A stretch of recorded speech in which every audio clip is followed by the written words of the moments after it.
Salah satu mal di Jalan Angkatan 45 Palembang kini menjadi bazar UMKM Sumsel.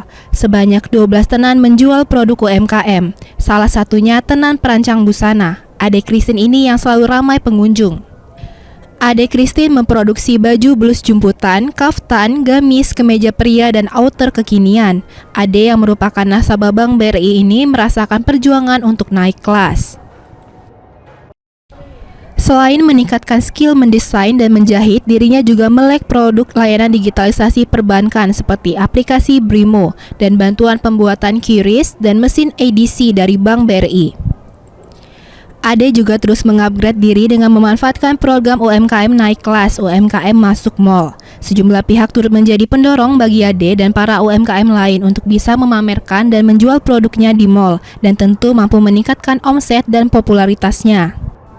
BRI alhamdulillah memberi bantuan dibuatkan QRIS, dibuatkan mesin edisi untuk pembayaran secara cepat. Dengan adanya begini di mall ini seperti apa pendapatan kita?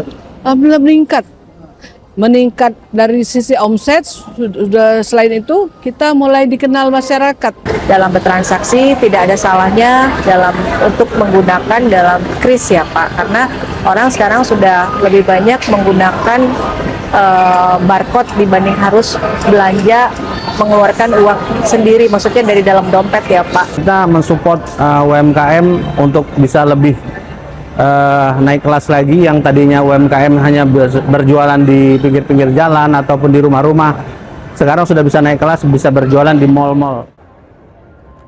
Semakin banyaknya UMKM naik kelas diharapkan dapat menciptakan lapangan kerja dan perbaikan ekonomi bangsa. Dari Palembang, Ardiansyah Nugraha, iNews melaporkan.